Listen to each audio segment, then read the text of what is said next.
déjà, ce qui est très important, c'est qu'à Paris, la marche contre la loi sécurité globale et la marche contre le chômage et pour l'emploi a convergé au même endroit.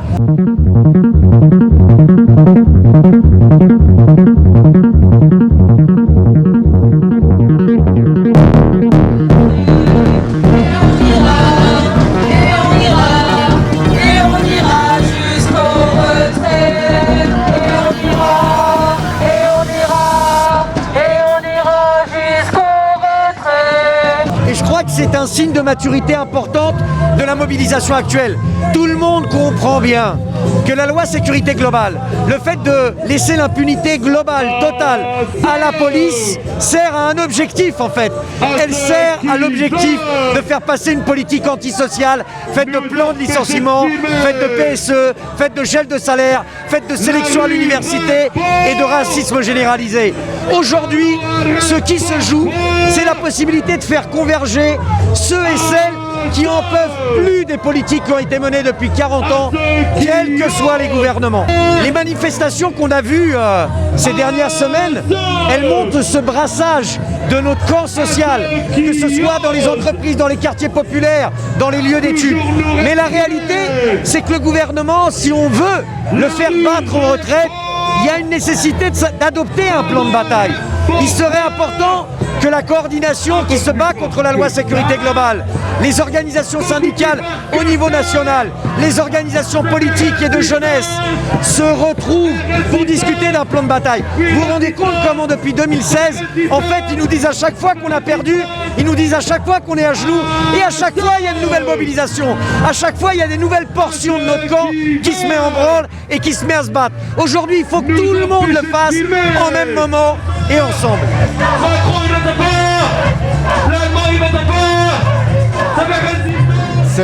Cette loi, ça va surtout être utilisé contre tous les mouvements sociaux. Donc on est tous concernés par cette loi. Il faut absolument qu'elle disparaisse. Et moi, en tant qu'hospitalier, je trouve ça absolument scandaleux qu'ils aient mis ça en place en pleine pandémie. Et donc je suis là pour dire qu'il faut qu'on soit tous ensemble contre cette loi qui vraiment nous empêchera de nous battre dans le futur. C'est une loi de l'insécurité, une insécurité dans la rue, insécurité dans le monde du travail. C'est tout ça qu'ils sont en train de mettre en place. Et moi je suis d'autant plus choqué que Macron, s'il a fait cette loi, c'est une sorte d'alliance qu'il fait avec les syndicats de police d'extrême droite. Et moi je trouve ça extrêmement dangereux. Alors justement hier on a suivi une manifestation à Besançon des aides-soignants qui pour une partie n'ont pas reçu cette prime promise. Est-ce que vous faites partie de ceux qui ont pas reçu la prime? Moi je l'ai reçu. Mais nous à Sud Santé on a voté contre ce Ségur qui est vraiment dégueulasse. D'une part parce qu'elle met de côté certains soignants, et d'autre part, si je schématise le Ségur, c'est on vous fait un petit rattrapage financier du gel de point d'indice que vous avez eu pendant des années, et en contrepartie vous retournez travailler, vous fermez votre bouche, et nous on va continuer de détruire l'hôpital public, on va continuer de fermer des lits d'hospitalisation, des services des hôpitaux. On est peut-être le seul pays au monde qui a supprimé des lits d'hospitalisation en pleine pandémie. C'est absolument scandaleux. Tout dans cette loi doit être supprimé, on veut le retrait global de cette loi. On ne veut pas de drones, on n'en veut plus de la répression qu'on a vécue, et tout ce qu'on a pu dénoncer depuis 2 ans et depuis 20 ans, même avec les violences policières qui touchaient surtout des personnes de familles immigrées, on a pu le dénoncer que quand on a eu des enregistrements, quand on a filmé. Alors il faut continuer à filmer, il est exclu de laisser l'impunité aux forces de l'ordre. Avec les gilets jaunes, on a vu une recrudescence de cette violence qui jusque-là était surtout raciste. Et on ne veut plus de ça. On veut créer une autre société, et pour pouvoir lutter, il faut qu'on continue à avoir des libertés. À chaque fois qu'il y a eu des mouvements sociaux qui nous ont permis d'avoir des acquis, il y avait la possibilité de faire la jonction entre les travailleurs et les étudiants. Et très souvent, les mouvements ont commencé dans les universités. Ce gouvernement veut criminaliser un pan entier des gens qui sont les plus combatifs, qui est la jeunesse dans les universités, en donnant des peines de prison éventuellement aux jeunes qui occuperaient des locaux. Nous voulons le droit d'occuper des locaux. C'est notre droit. C'est seulement par l'occupation et le blocage qu'on a obtenu tous les acquis que nous avons aujourd'hui. La bourgeoisie ne nous a rien donné. Tout ce qu'on a eu, on l'a eu par la lutte. Donc il est exclu de laisser ce gouvernement essayer de nous retirer ses moyens. Voilà, c'est tout. Et on ira jusqu'au retrait. Et on ira jusqu'au retrait. Et on ira jusqu'au retrait. Et on ira jusqu'au retrait. C'est pas l'Allemand qui fait la droite, la vraie démocratie, elle est ici.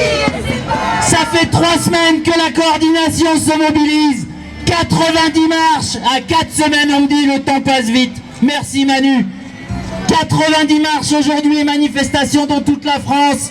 Macron obligé de monter au front hier dans une interview hallucinante à Brut où il reste droit dans ses bottes comme d'autres avant lui. Non, c'est pas parce que Macron utilise le terme violence policière qu'il a l'air d'avoir compris la situation dans ce pays. Non, il a toujours rien compris. Rien compris de ce mouvement de fond que nous sommes en train de créer. Bonjour à tous, Denis Grabouille pour la CGT et en m'occupant de la réforme de l'assurance chômage, je vais compléter ce qu'a dit Pierre Gardonnier tout à l'heure. En pleine crise sanitaire, le gouvernement maintient sa réforme de l'assurance chômage. Il maintient une baisse des droits qui avait déjà été programmée depuis 1 an. Nous avons réussi à faire annuler une partie de ces mobilisations, de ces dispositions au Conseil d'État la semaine dernière. Mais le gouvernement s'entête. Le gouvernement Madame Borne a déjà dit qu'elle allait trouver le moyen d'appliquer la décision du Conseil d'État sans pour autant renoncer à l'esprit de la réforme. L'esprit de la réforme, c'est de faire payer aux chômeurs une deuxième fois le chômeur, aux précaires une deuxième fois la précarité, c'est-à-dire de supprimer les allocations, et ceux qui sont les principales victimes de ces suppressions d'allocations ou de ces baisses d'allocations, ce sont les jeunes travailleuses et jeunes travailleurs, ceux qui ont déjà le plus de mal à accéder à un CDI. Il faut 9 ans en moyenne pour accéder à son premier emploi stable pour les jeunes de notre pays. C'est évidemment un scandale. Nous revendiquons une sécurité sociale professionnelle qui permette de supprimer le chômage, qui permette d'indemniser, de prévoir un salaire toute la vie active. Actuellement, quelqu'un d'autre l'a dit avant moi, on n'est pas loin de 1/4 de la population active qui est victime soit du chômage, soit de la précarité. Il y a plus de 6,5 millions de personnes inscrites à Pôle emploi, sans compter 1,7 million qui s'inscriraient s'ils avaient la possibilité de trouver un travail. On est à 1/4 de la population active. Il faut trouver un autre système, une autre politique de l'emploi et une politique des droits sociaux. Nous allons combattre cette réforme jusqu'au bout. Nous avons réussi à la faire en partie annuler et nous attendons avec impatience de rencontrer la ministre du Travail pour qu'elle nous dise comment elle va tricher avec la décision du Conseil d'État. Nous continuons la bataille, c'est fini, ce n'est pas fini, jusqu'au bout. Le 1er avril, il n'y aura pas de baisse des droits si nous nous battons toutes et tous ensemble. On continue. Allocataire du RSA, c'est survivre avec 564 € par mois. Eh bien, Pôle emploi, ils l'ont radié. Ils l'ont radié parce que, soi-disant, elle ne recherchait pas assez un emploi. Avec 564 € par mois, est-ce qu'on peut raisonnablement penser qu'on peut rechercher un emploi ? 564 € par mois, est-ce que ça sert à payer son loyer? Est-ce que ça sert à payer les factures d'électricité? Est-ce que c'est suffisant pour payer les factures de transport? Bien évidemment que non. Donc dans ce pays, il faut une réponse à l'urgence, et les réponses à l'urgence, c'est à l'urgence sociale. Donc cette convergence-là, elle est salutaire, parce qu'ensemble, on va se battre pour les droits sociaux, pour les libertés, pour que les violences cessent. Et pour que les violences cessent, eh ben, le gouvernement, il doit répondre à nos besoins, il doit répondre aux aspirations des travailleurs, mettre en place des négociations, mais dont l'ordre du jour, ça soit le progrès social et pas la réaction comme ils nous le font depuis 20 ans. Voilà, merci à vous. Bravo camarades.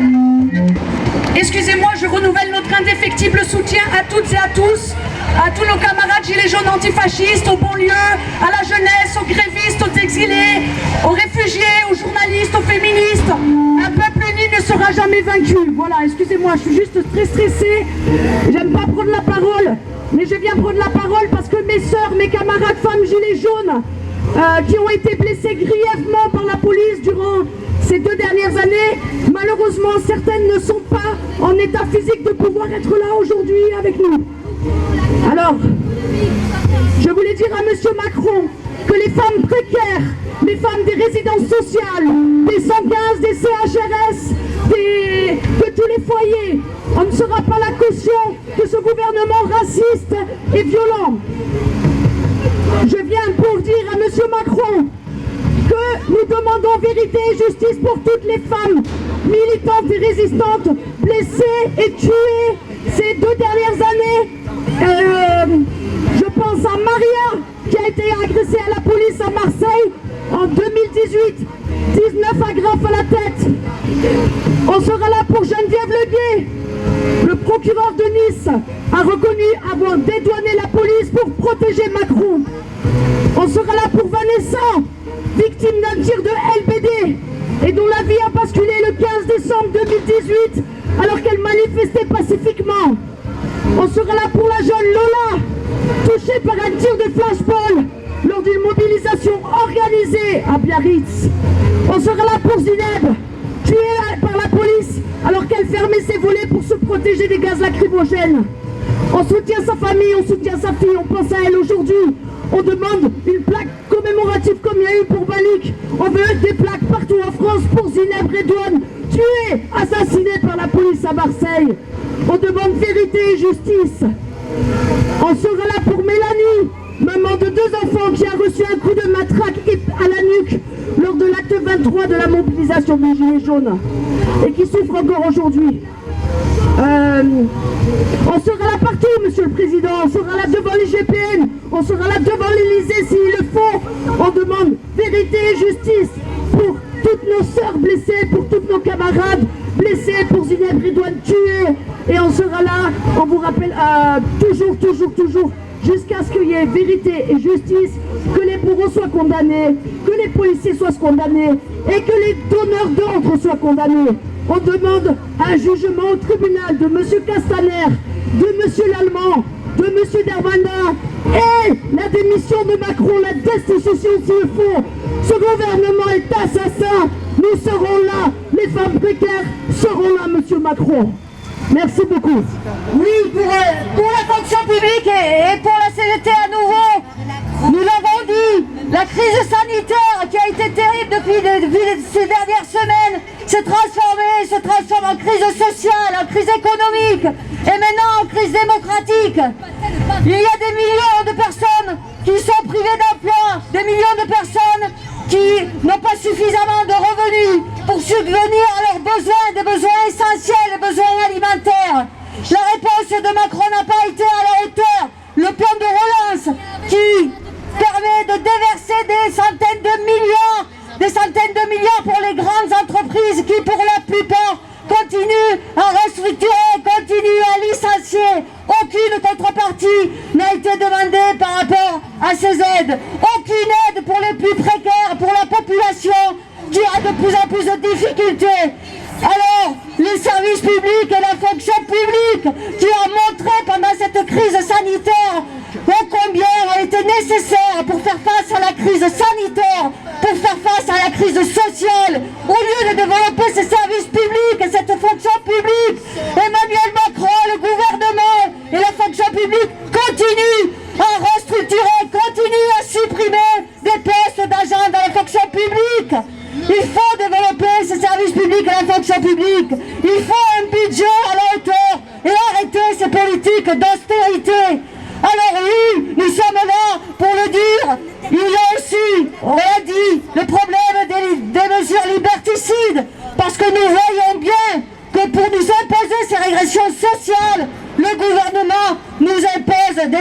atteinte aux libertés. Ce sont deux faces d'une même politique. Ce sont des violences sociales, des violences policières. Et le projet de sécurité globale permettrait à ce gouvernement ainsi, ce projet passé, d'invisibiliser ces violences sociales, ces violences policières. Nous ne devons pas accepter et continuer à nous mobiliser tous et tous ensemble, que ce soit les organisations, les associations, les collectifs. Oui, nous devons dénoncer ces violences sociales, ces violences policières, ces atteintes et ces mesures et ces lois liberticides. Merci. Président, il a brisé le sommet de sa coquille avec son couteau. Aurélie Trouvé, donc pour Attaque. Vous avez vu qu'hier, le président de la République sur Brut nous a annoncé qu'il fallait dénoncer, entre guillemets, les policiers violents. Je rappelle que c'est le même homme, ce président de la République, qu'il y a 2 ans, sur le cas de Geneviève Leguet, militante d'Attaque, militante gilet jaune, tabassée, mutilée, a sorti une seule chose, qu'il fallait qu'elle ait un peu plus de sagesse. Donc oui, monsieur Macron, eh bien, pour combattre les violences policières, il faut avant tout stopper cette loi sécurité globale. S'il y avait eu cette loi en place à cette époque-là, eh bien, il n'y aurait certainement pas eu les vidéos qu'il y a eu et qui permettent aujourd'hui de tenter de faire justice sur le cas de Geneviève Leguet, je le rappelle, tabassée et mutilée, militante pacifique, gilet jaune et Attaque. Voilà pour la raison aussi pour laquelle des mouvements comme le nôtre, comme beaucoup d'autres ici, sont présents, parce que ces violences qui sont subies dans les quartiers populaires, qui sont subies par les plus précaires depuis très longtemps, ces violences, nous les vivons aussi dans les mouvements sociaux, dans les manifestations depuis plusieurs années. On nous supprime quasiment littéralement cette possibilité de manifester de façon pacifique avec nos enfants depuis un certain nombre d'années, et nous le refusons aujourd'hui. Et cette loi sécurité, ce projet de loi sécurité globale est clairement ici pour nous empêcher encore davantage de pouvoir exercer ce droit de manifester. Dernière chose, je voudrais redire que sur ce mouvement, eh bien, il y a une centaine de rassemblements qui sont prévus aujourd'hui en France, comme samedi dernier. C'est un grand succès, nous sommes en train d'ancrer le mouvement dans la durée, de l'ancrer sur le territoire. Nous sommes encore très nombreux aujourd'hui et nous n'allons pas lâcher. Il y a plusieurs semaines de combat. Soit nous le gagnons maintenant, soit nous irons de toute façon jusqu'au bout contre ces articles 21, 22, 24, contre le schéma national du maintien de l'ordre. Mais je dirais plus généralement contre cette dérive autoritaire de cet État de police, de cet État illibéral qui est en train de virer de plus en plus dans une gestion autoritaire du pays. C'est pas seulement cette loi-là, c'est la loi aussi sur les séparatismes avec l'article 25 qui réintroduit l'article 24. C'est aussi la loi de programmation de recherche où il y a un délit d'entrave, etc. C'est toute une série de lois et de règlements qui font que nous sommes dans une véritable dérive autoritaire et liberticide. Ce n'est pas un gouvernement libéral sur le plan sociétal comme il se présentait, c'est un gouvernement illibéral et liberticide, et nous ne lâcherons rien sur les libertés publiques. On n'arrête pas de se révolter.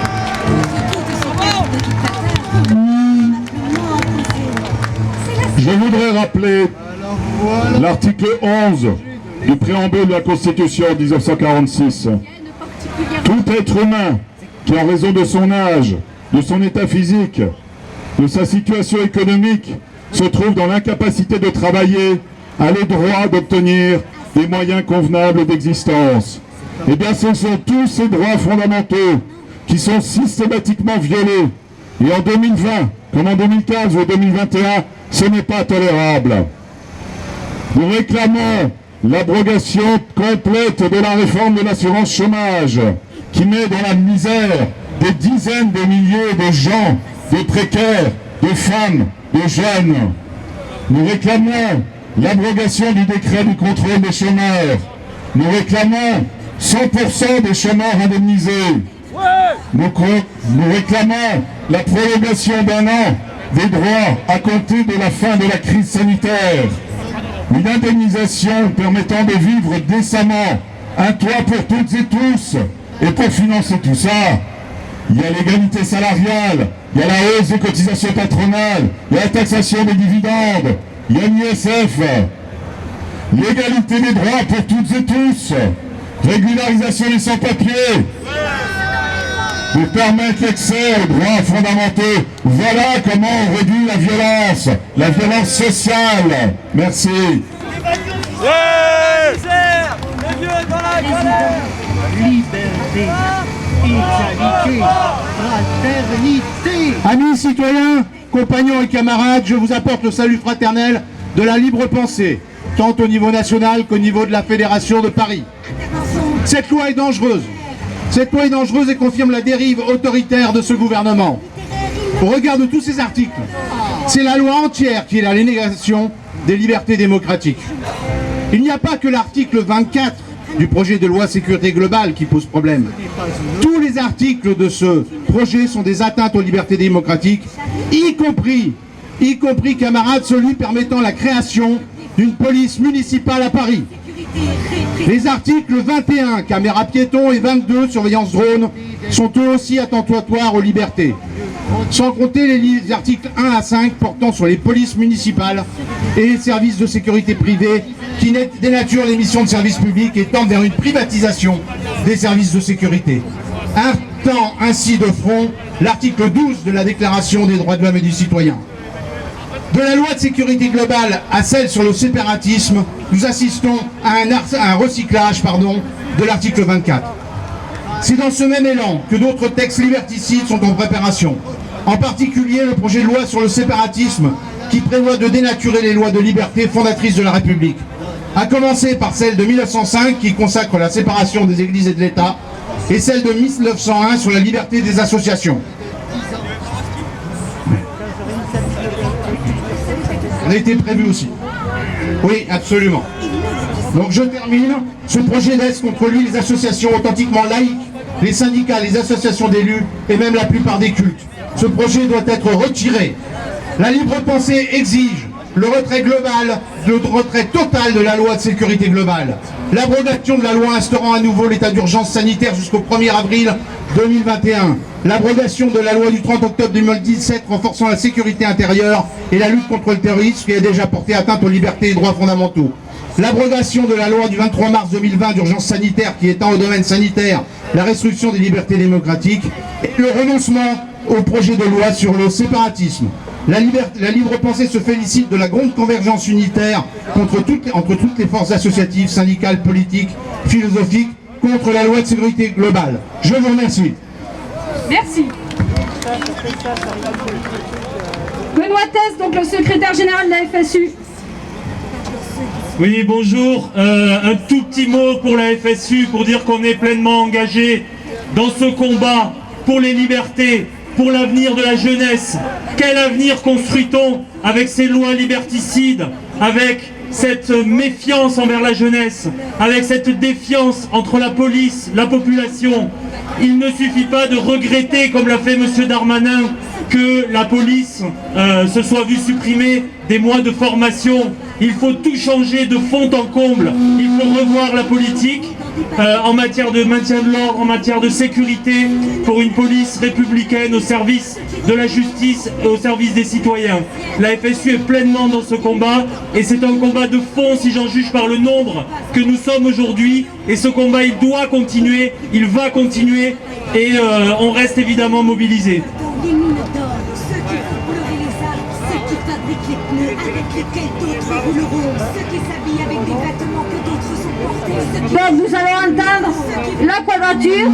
pétrole dessus, ceux qui ne vont plus à l'école, Bonjour. ceux qui écoutent les prédicateurs, ceux qui ne... Alors je suis Benoît, je suis membre de la Quadrature du Net. La Quadrature du Net, c'est une association qui défend les droits et les libertés dans l'espace numérique. Et cette loi touche énormément au numérique, avec les articles 21 et 22 particulièrement. Dans les années 2000, les militants qui étaient au fait justement de toutes ces questions numériques avaient prévenu qu'elles permettraient de la surveillance de masse. Et à l'époque, on ne les avait pas cru, on trouvait ça totalement exagéré. En 2013, on a un type qui est sorti de l'ombre qui s'appelait Edward Snowden et qui a sorti des milliers de documents qui a démontré la surveillance de masse qui était faite par les États-Unis grâce à ces outils numériques. 7 ans dans le numérique, c'est une éternité. C'est immense, beaucoup de choses ont changé depuis. Des choses qui étaient absolument infaisables il y a 7 ans sont menées courantes aujourd'hui.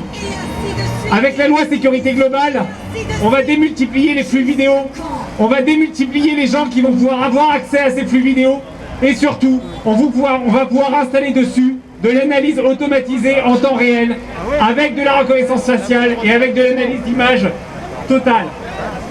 Cette loi, Elle prévoit une augmentation du nombre de caméras fixes, avec les caméras dans les halls d'immeubles. C'est l'article 20 de la loi. Elle prévoit aussi plus de caméras mobiles, avec les caméras piétons de la police. C'est-à-dire des caméras qui vont pouvoir, en temps réel, dans les rues, pouvoir savoir qui est où.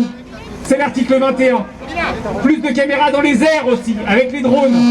Les drones qui sont utilisés en toute illégalité aujourd'hui par la police. Certainement aujourd'hui, il y a des drones qui flottent au-dessus de nous. Et tout ça, ça a été interdit par le Conseil d'État. Mais la préfecture n'en a rien à faire et continue à les faire voler. Toutes ces images, une fois qu'elles seront branchées sur des ordinateurs, elles vont pouvoir faire de l'analyse automatique. Est-ce que vous pensez qu'on exagère encore comme dans les années 2000? Non, c'est tout à fait faisable. Des expérimentations ont déjà eu lieu dans toute la France depuis des années. La reconnaissance biométrique, faciale, la reconnaissance d'événements, d'émotions même, de port du masque à Cannes, des microphones à Saint-Étienne qui analysaient l'environnement sonore, du big data sur les réseaux sociaux. Tout ça a déjà eu lieu et tout ça était des expérimentations. C'était interdit évidemment, mais ils font des expérimentations. Alors ils expérimentent quoi? Ils expérimentent votre acceptabilité. C'est ça en fait qu'ils expérimentent à travers tout ça. Ils vérifient si la population, vous, êtes prêts ou pas à la surveillance totale de l'espace urbain. Et ça c'est super important qu'il faut que vous compreniez ça. Si vous acceptez aujourd'hui, demain, ça va débouler partout. Si vous pensez que ce texte de loi est une erreur, il faut changer d'avis. Il y a 2 semaines est sorti le livre blanc sur le site du ministère de l'Intérieur qui prévoit absolument tout ça. Il prévoit de l'analyse automatique et biométrique des flux vidéo. Il prévoit du multibiométrique des individus, vos mains, votre visage, votre odorat, même la voix. Votre voix sera enregistrée et reconnue. La remontée en temps réel de ces informations dans des casques de réalité augmentée. Tout ça, c'est prévu dans le livre blanc de la sécurité intérieure qui est publié par le ministère de l'Intérieur. Et l'analyse des réseaux sociaux en permanence. Alors qui est parano? Qui considère que la population est forcément coupable avant de ne pas l'être? Il faut absolument refuser l'article 20. Il faut refuser l'article 21, il faut refuser l'article 22. C'est le futur qui nous impose à travers ces technologies. Refusons ce futur. Et le 24, évidemment, qui n'est pas de la surveillance de masse, mais qui est aussi un danger pour le droit d'information.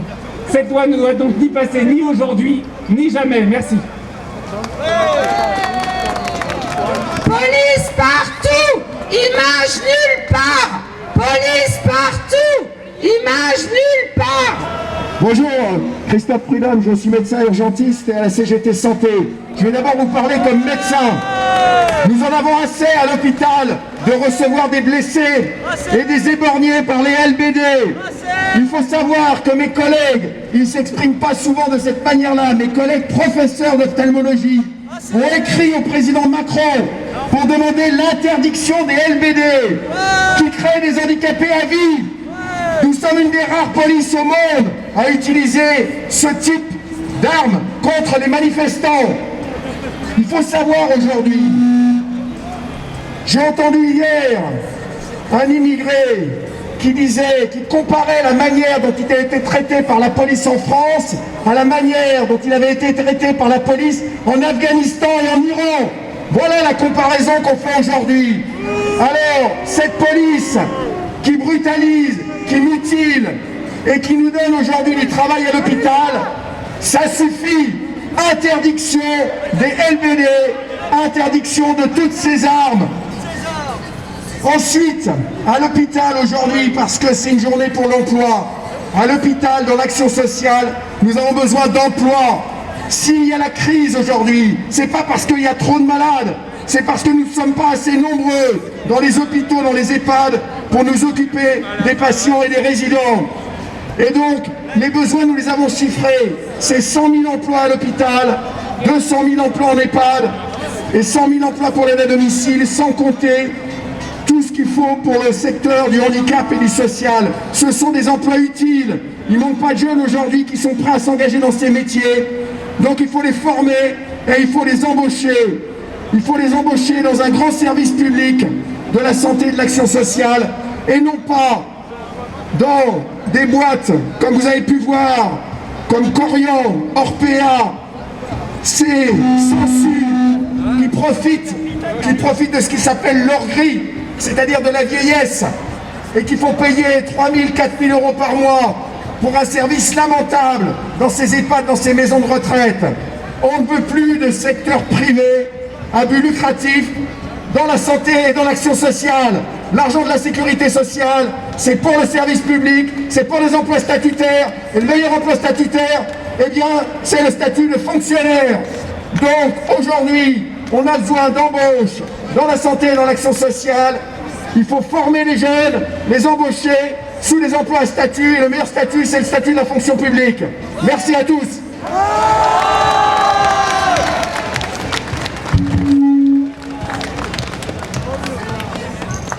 Aujourd'hui, c'est la manifestation contre le chômage et la précarité.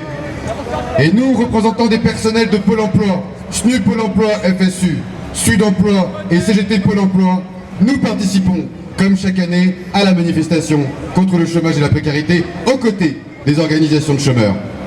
Avec les organisations de chômeurs, nous luttons pour un même objectif, faire en sorte que le service public de l'emploi soit réellement au service de son public, les travailleuses et travailleurs privés d'emploi. Depuis de nombreuses années, les missions de l'UNEDIC et de Pôle emploi sont totalement dévoyées, piétinées, pour être mises au service des intérêts du patronat et du MEDEF. Et ça, nous le refusons. Nous rappelons clairement que les personnels de Pôle emploi ont embauché dans un service public. Les personnels de Pôle emploi n'ont pas embauché pour être une police au service du MEDEF et de leur politique de coercition des chômeuses et des chômeurs.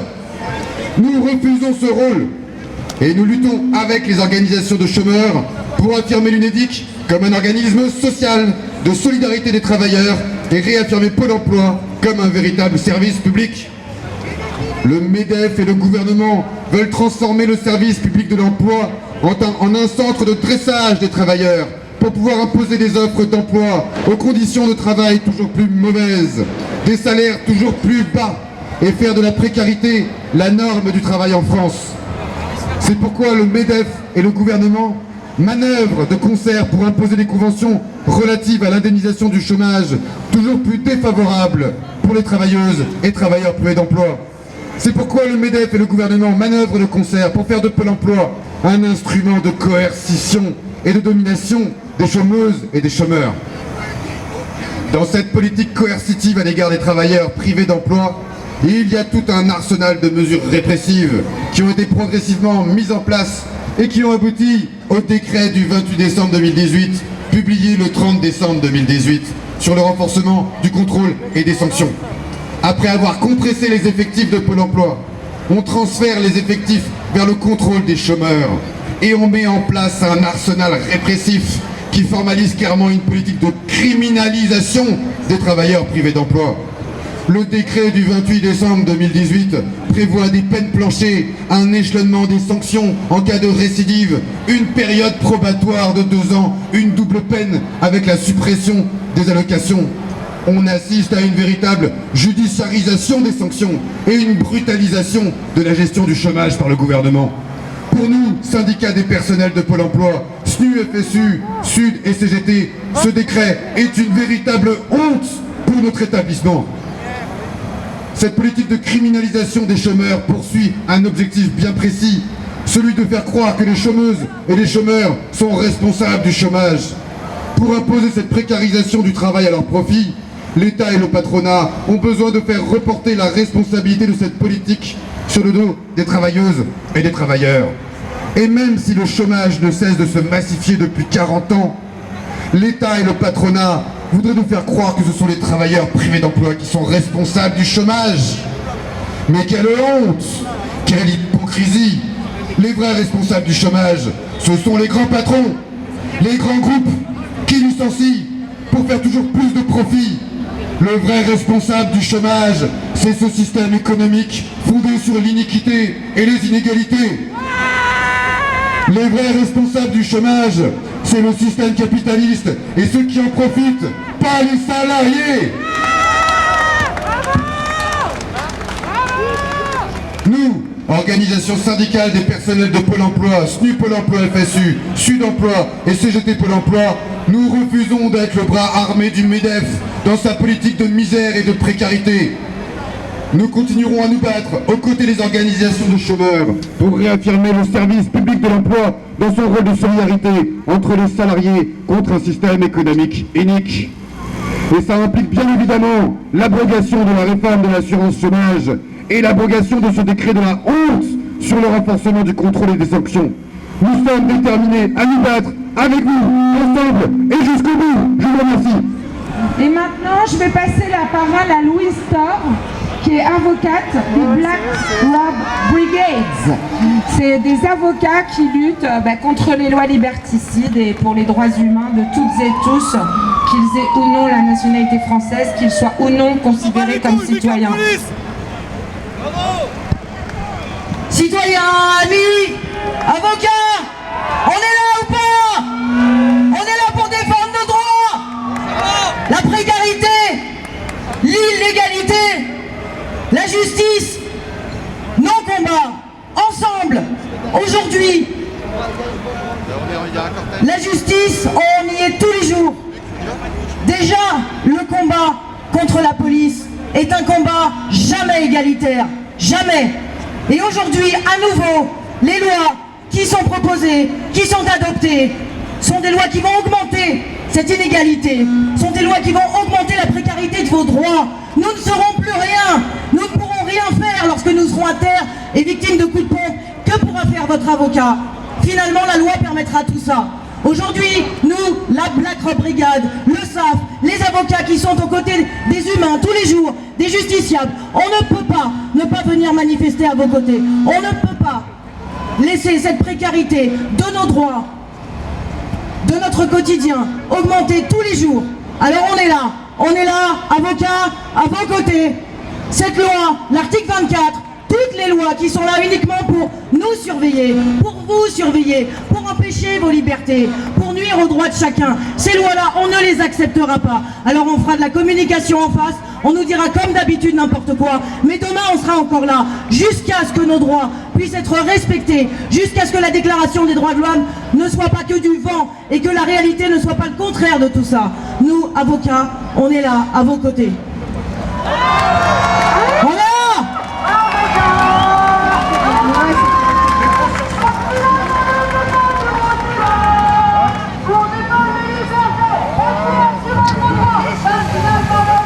Nous on est là, avocats, avocats. Même si maintenant ne peut pas, nous on est là pour défendre vos libertés et pour assurer vos droits, même si l'alphabet ne peut pas nous aider. Cette loi sécurité globale, il n'y a pas que son article 24.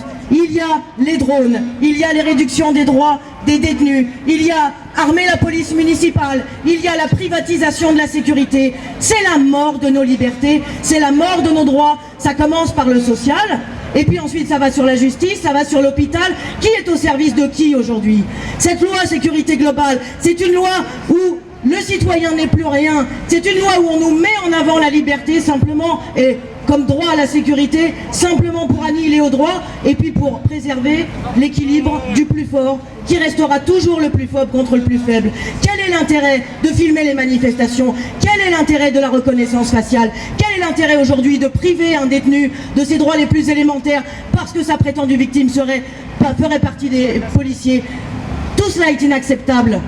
Les policiers n'ont pas à être plus armés. Au contraire, on le sait bien, notre justice, elle est la honte de tous les pays européens par la police et ce qu'elle laisse faire à la police. C'est pas acceptable. On sait aujourd'hui que des juges sont à nos côtés, que la justice essaye elle aussi de lutter, quand oui certains sont à nos côtés, que la justice elle aussi essaye de lutter. On ne peut pas laisser passer des droits comme ça. Quelles seront les armes des juges si finalement la loi qu'on leur demande d'appliquer est une loi scélérate comme celle-ci? On n'aura plus de marge de manœuvre. On ne peut pas laisser passer cette loi sur la police, sur les drones, sur les droits de chacun. Aujourd'hui, on est mobilisés aux côtés de tous les manifestants et de toutes les personnes en France qui finalement ont peur de venir manifester. Pourquoi? Parce que les lois d'avant déjà qu'on a passées pour nous protéger prétendument dans le cadre d'un état d'urgence, dans le cadre d'une urgence sanitaire, c'est toujours nous les victimes. C'est toujours nous qui n'avons plus de droits. Aujourd'hui, on est là, à vos côtés, justement pour dire non à cette loi sécurité globale, dire non à ce qui est en train de devenir notre société, où ça n'est plus le service public qui est aux côtés du citoyen, c'est le citoyen qui est au service de la sécurité, des plus puissants, du pouvoir qui nous écrase tous chaque jour. On est réunis, on est à vos côtés, et cette loi sécurité globale, on la combattra jusqu'au bout. Pas que l'article 24 pour faire de la com. Chacun des articles de cette loi sécurité globale et l'article 24 qu'on va nous remettre sur la loi du séparatisme sont des lois scélérates, des articles scélérats. Et un par un, on se battra contre chacune de ces réformes, chacune de ces menaces qui sont pesées sur les droits des citoyens. Et tous les jours, on se battra pour combattre ces différentes dispositions, quelle que soit la manière dont on est en train de nous les imposer. Aujourd'hui, on est dans la rue, demain, on sera dans les tribunaux à vos côtés, mais on ne lâchera pas, on sera là. Collectif du moment. Merci beaucoup Louis Thor. C'est vraiment extrêmement important qu'on ait des avocates, des magistrates et des magistrats à nos côtés. À présent, nous allons écouter Omar Slaouti du collectif du 10 novembre. Comment ça fait du bien? Pardon, mais comment ça fait du bien quand même? Parce que ce qui est sûr, c'est que le gouvernement, il vous avait pas prévu, nous avait pas prévu. Il avait calculé sa feuille de route dans le paysage politique, mais sans comprendre que la rue, on la défait pas comme ça. Il n'avait pas saisi que c'était pas simplement une politique libérale qui allait pouvoir s'appliquer, sans compter que ceux et celles qui la subissent allaient calmement rester chez eux, confinés. Et la bonne nouvelle, c'est qu'on a une convergence des luttes comme jamais. Ça fait plaisir. On en a rêvé, à voir les avocats, des gilets jaunes, des quartiers populaires, des syndicalistes, tous ceux et toutes celles qui sont les derniers de cordée, qui morflent en première lieu. C'est nous qui faisons aujourd'hui l'actualité.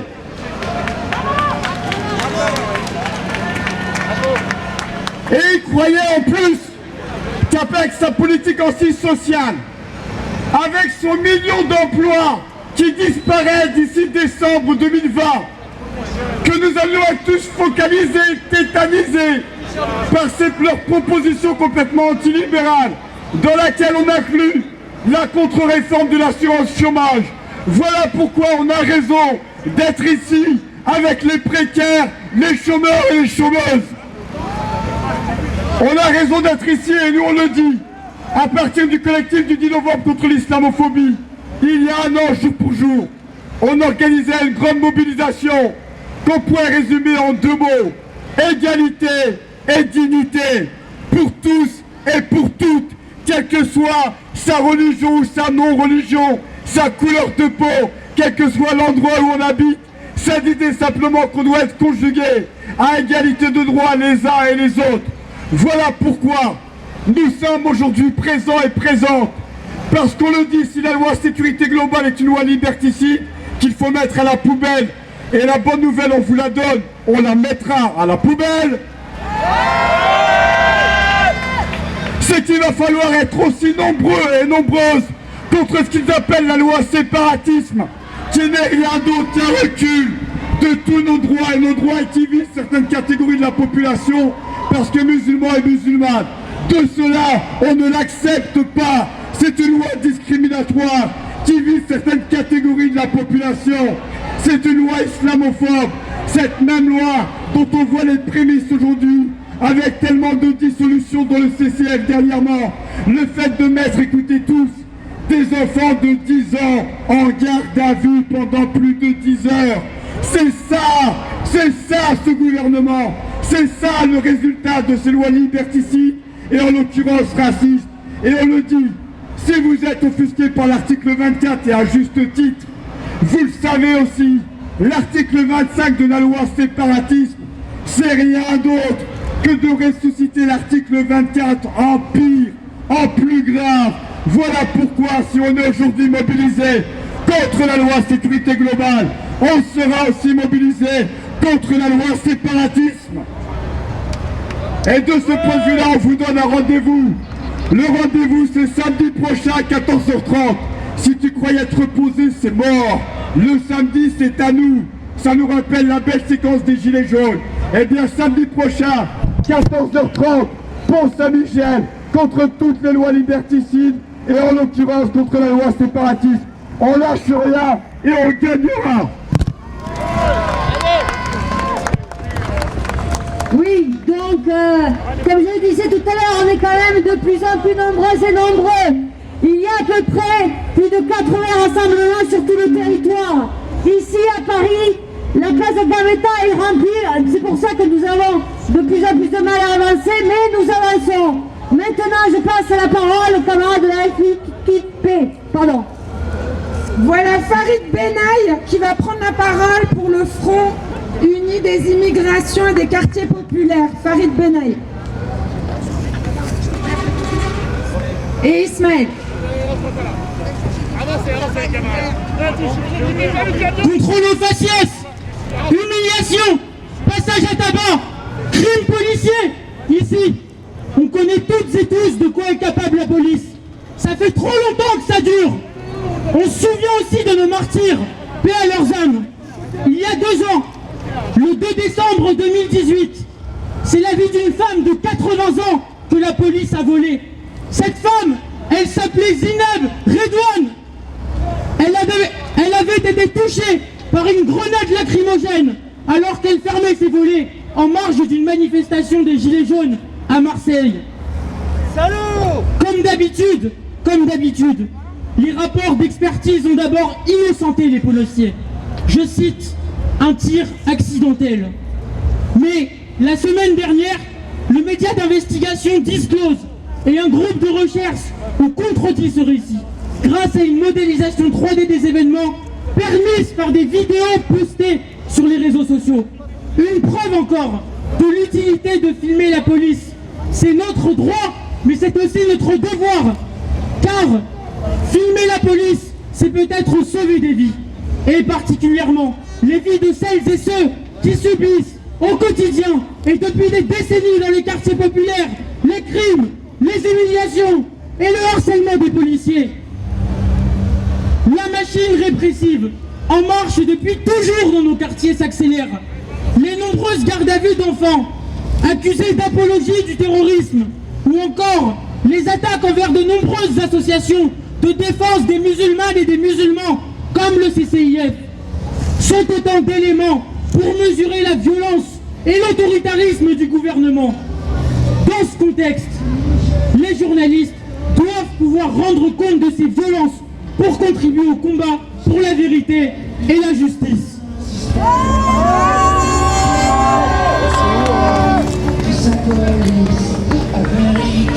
Nous rappelons aussi que cette loi n'est qu'une brique de l'édifice répressif que construit ce gouvernement.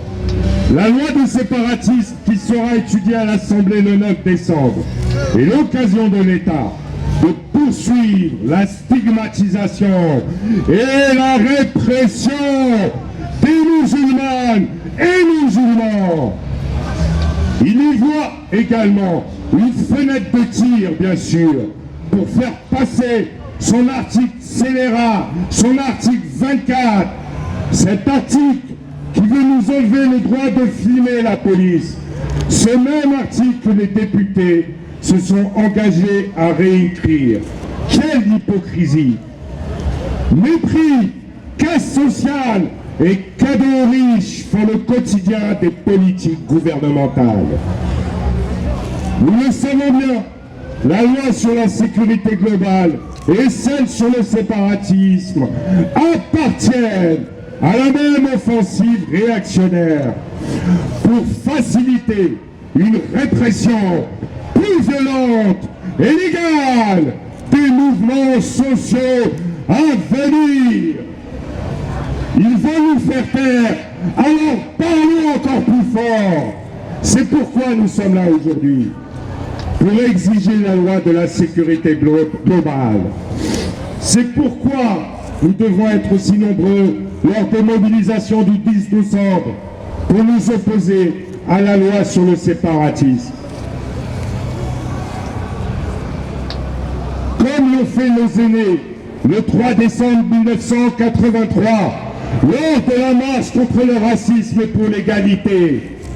Il est encore temps, mais il est grand temps unir pour ne plus subir.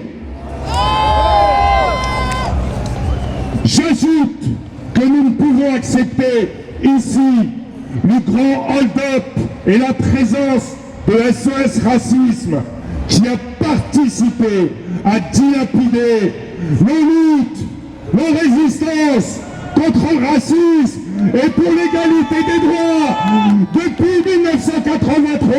Honte à SOS Racisme! SOS Racisme, dégage! Alors maintenant, nous passons la parole à notre camarade de la CGT du Livre. Ouais, bonjour à toutes et à tous. J'interviens pour témoigner à la demande des camarades du comité des chômeurs. On pourrait croire que dans nos secteurs d'activité, c'est-à-dire dans la presse et l'édition du livre, nous sommes préservés de la précarité. On pourrait croire que le monde de la culture et de l'information, parce qu'ils participent directement à la vie démocratique, au débat d'idées, sont des milieux vertueux. Il n'en est rien. La précarité, nous la connaissons bien, malheureusement. L'édition du livre est une branche professionnelle dans laquelle cohabitent des statuts extrêmement précaires. J'en citerai deux pour faire court: les travailleurs à domicile et les auto-entrepreneurs. Les travailleurs à domicile, ce sont des salariés en CDI mais payés à la tâche. Ils ne touchent de revenus qu'en quand leur employeur leur donne du travail. Un manuscrit à corriger, à mettre en page, par exemple. Résultat, les revenus de ces travailleurs font le yo-yo en permanence et certains mois, ils n'en ont même aucun. Car les employeurs n'ont pas d'obligation de leur fournir du travail. Et comme ces travailleurs sont en CDI, ils n'ont même pas le droit au chômage. C'est une précarité extrême contre laquelle notre syndicat, avec évidemment les camarades du comité de chômeurs, continuent à s'organiser et à se battre. Les auto-entrepreneurs, vous connaissez bien, on parle beaucoup des livreurs à vélo, des chauffeurs de VTC. Et bien, dans l'édition, on a des statuts qui sont imposés de la même façon, alors même que la convention collective exige dans ces endroits-là qu'ils soient salariés. À la clé, les patrons ont des travailleurs dépourvus de la protection du droit du travail, corvéables à merci, jetables. Cette exclusion du salariat de centaines de travailleurs, malgré des liens de subordination très forts, est une dépendance économique absolue et un scandale social. La presse non plus n'échappe pas à la précarité. Combien de travailleurs de la presse sont rémunérés à la pige, c'est-à-dire à la tâche? Les pigistes font tourner tout un pan de cette industrie, qu'ils soient journalistes ou autres. Leurs revenus aussi font yo-yo d'un mois à l'autre et ils sont souvent exclus des politiques sociales des entreprises qui les considèrent comme des salariés à part de seconde zone. À côté de la précarité, il y a aussi le chômage. Et en cette fin d'année 2020, je voudrais insister particulièrement sur la casse qu'a connue la distribution de la presse à la sortie du premier confinement avec la liquidation de deux sociétés. Ces deux sociétés filiales de Prestalis assuraient la distribution de la presse en province. Alors que leurs salariés ont travaillé pendant tout le confinement, parfois sans protection sanitaire, les patrons de presse les ont licenciés en mai en liquidant les deux sociétés. 512 salariés licenciés secs au chômage en pleine crise sanitaire dans une industrie qui pourtant est sous perfusion des subventions publiques. Aujourd'hui, si une partie de ces 512 emplois ont pu être sauvés, c'est uniquement grâce aux salariés eux-mêmes et à notre syndicat qui se sont battus pour reprendre une partie de leur activité en créant des sociétés coopératives d'intérêt collectif. La précarité et le chômage sont des fléaux et nous devons, en tant que syndicalistes, redoubler d'efforts pour les combattre et pour organiser celles et ceux qui en sont victimes. Pour finir, un mot sur une autre actualité revendicative. Nous profitons d'avoir ici la parole pour réaffirmer haut et fort notre opposition ferme à la loi sécurité globale qui remet violemment en cause les libertés publiques, en particulier celle d'informer et d'être informé, qui nous est particulièrement chère. Le gouvernement entretient le flou, fait mine de reculer, mais la seule chose qui nous satisfera, c'est l'abandon pur et simple de cette loi. À présent, je donne la parole à Franco, qui est le porte-parole de la BAN, la brigade anti-négrophobie. Personnellement, je me permets d'ajouter que quand les campements de demandeurs d'asile ont été très violemment agressés par les forces de l'ordre à partir du 2 juin 2015 et que les personnes ont erré entre La Chapelle et Barbès pour chasser d'un coin de rue à un autre, ceux qui étaient là la nuit pour assurer la paix et la sécurité des demandeurs d'asile, eh ben c'était la balle. Bonjour à toutes, bonjour à tous. Déjà, je tenais à dire, on ne veut pas la justice pour un, on veut la justice pour tous. Je répète, on ne veut pas la justice pour un, on veut la justice pour tous. On ne doit pas céder au chantage de l'État. C'est pas la police le problème. La police est le problème, c'est elle qui nous frappe. Mais la police est un corps sans cerveau. Le cerveau, c'est l'État. C'est l'État qui téléguide la police. Et nous ne devons pas céder au chantage qui vise à faire de l'affaire Zecler une affaire individuelle, à ne pas faire le lien entre l'affaire Zecler et les morts tués par la police, et notamment les morts tués par le racisme dans la police. Je le dis, si les attentats policiers qui ont été commis contre Michel Zecler n'avaient pas été filmés, si les attentats policiers qui ont été commis outre-Manche contre George Floyd n'avaient pas été filmés, le racisme systémique aurait transformé ces innocents en coupables. Donc je le dis, ne cédons pas au doux chant des sirènes, des médias et de l'État qui cherchent à faire croire qu'ils rendent justice avec l'affaire Michel Zecler en mettant les policiers en prison. S'ils le font, c'est parce que nous sommes dans la rue, parce qu'ils ont peur de nous, c'est pas parce qu'ils rendent justice. Si Michel Zecler et la torture que lui a infligée la police n'avait pas été filmée, ce ne sont pas les policiers qui seraient en prison, ce serait lui qui serait en prison. Ça, c'est la réalité. Donc je le répète, nous ne voulons pas la justice pour un, nous voulons la justice pour tous. Nous ne voulons pas la justice pour un, nous voulons la justice pour tous. Chose que j'ai à dire, je le répète, les médias ont dit que les policiers étaient des policiers exemplaires avant ce soi-disant dérapage qui était un crime prémédité. Mais évidemment, ces policiers étaient bien notés, puisque avec l'affaire Michel Zecler, qu'est-ce qu'ils s'apprêtaient à faire? Un faux rapport de police qui disait que Michel Zecler les a agressés. S'il n'y avait pas eu de caméra, eh ben ces policiers seraient bien notés. Donc on comprend ce que est un policier bien noté. C'est un policier qui ment pour que des innocents deviennent des coupables. Nous ne voulons pas la justice pour un, nous voulons la justice. Nous ne voulons pas la justice pour un, nous voulons la justice. Alors maintenant, je terminerai en disant que nos vies n'ont pas de prix.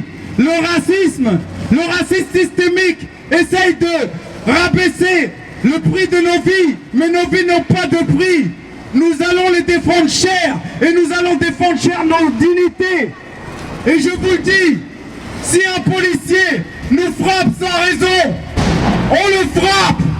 Si un policier nous crache dessus, on lui crache dessus. Si un policier nous insulte, on l'insulte.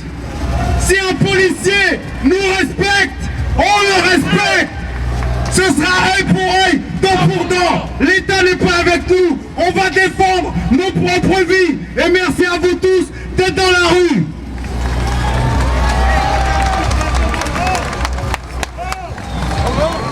C'est assez tendu devant le camion, c'est pour ça que vous nous voyez tergiverser.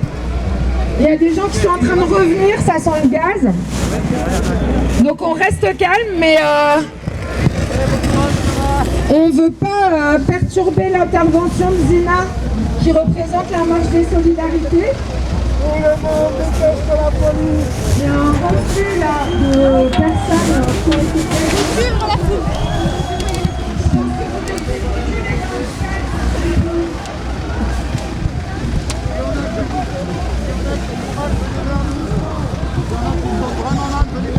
Il faut rester calme en effet. On a juste le gaz, alors c'est vrai que c'est désagréable, mais il ne faut pas trop pousser s'il vous plaît. Parce que là, la rue est complètement pleine. Les gars s'arrêtent là. Si vous pouvez ne pas trop pousser.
Perdu.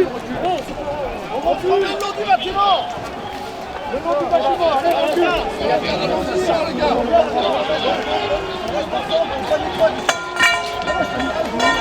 L'objectif, les gars. Yana.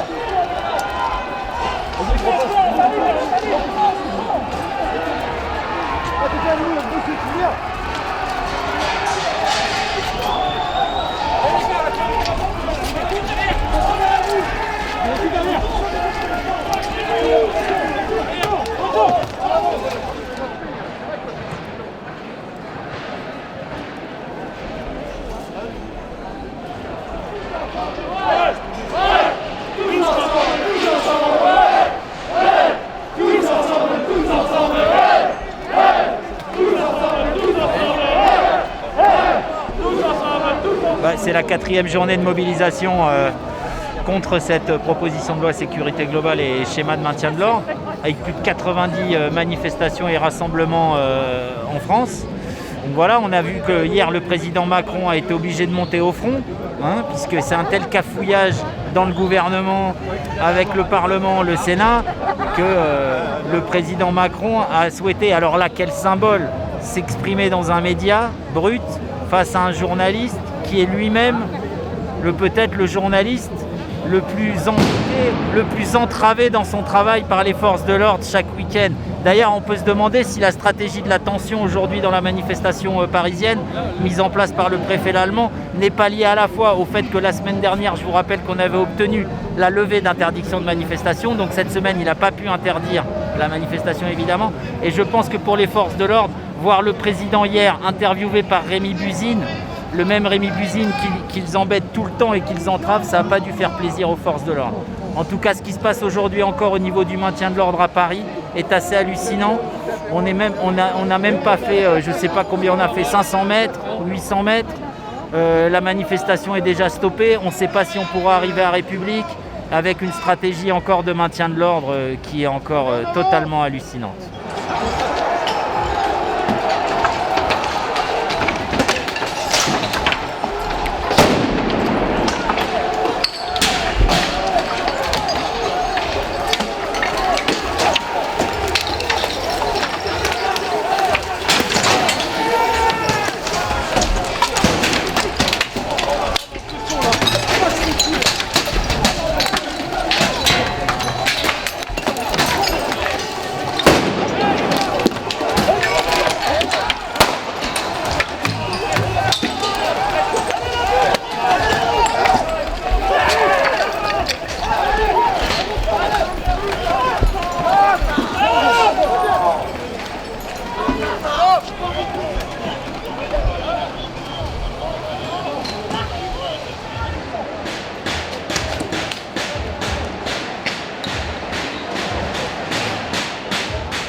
Encore, allez. La 3, la 3, regarde devant. La 2, regarde derrière. Bon, c'est un peu là-bas. Dégage, les gars. Dégage, les gars. Tendez vers le net, c'est parti. Dégagez-vous, dégage, les gars.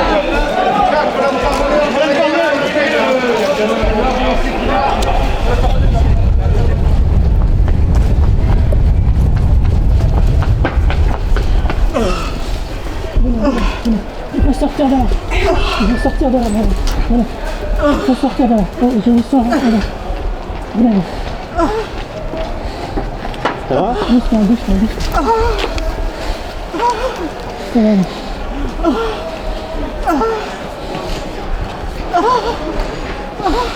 Encore un peu, c'est bon. Respirez calmement, essayez de respirer calmement.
qui? Y'a personne là.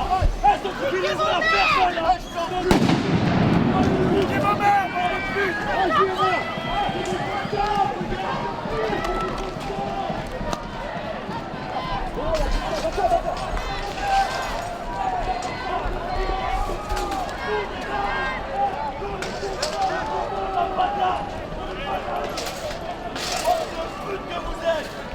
Cassez-vous, pas en retraite.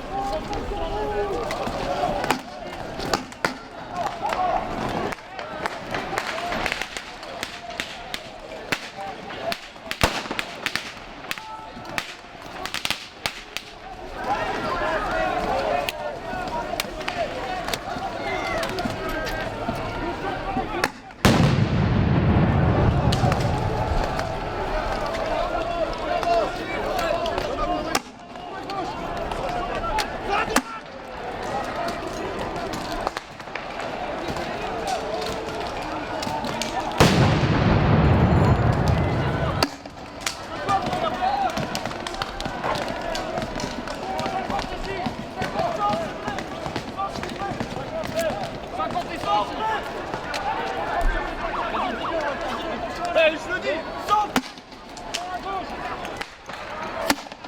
50, 50,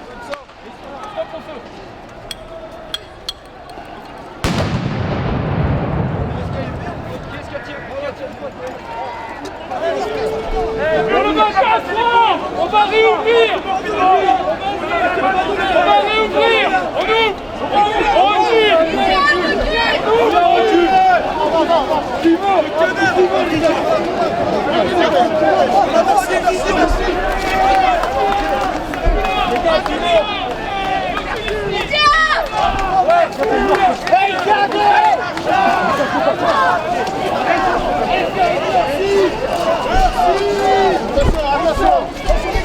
Attention, ouais. Attention, il y a des...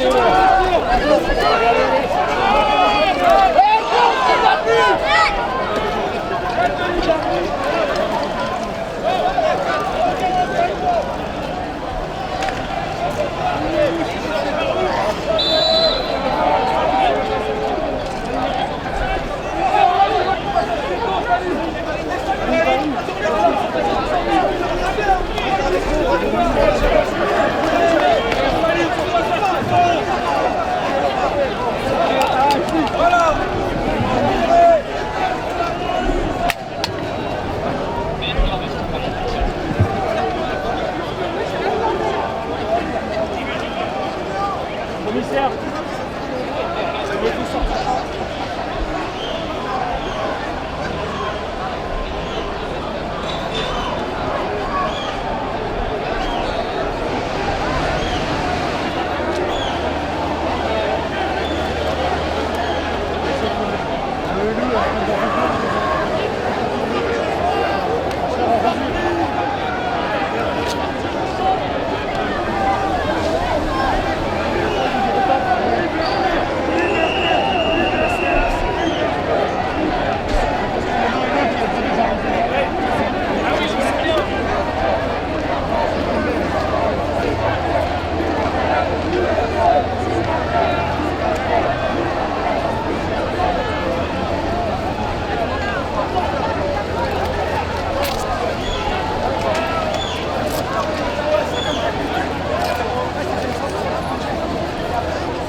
Tiens-le à gauche.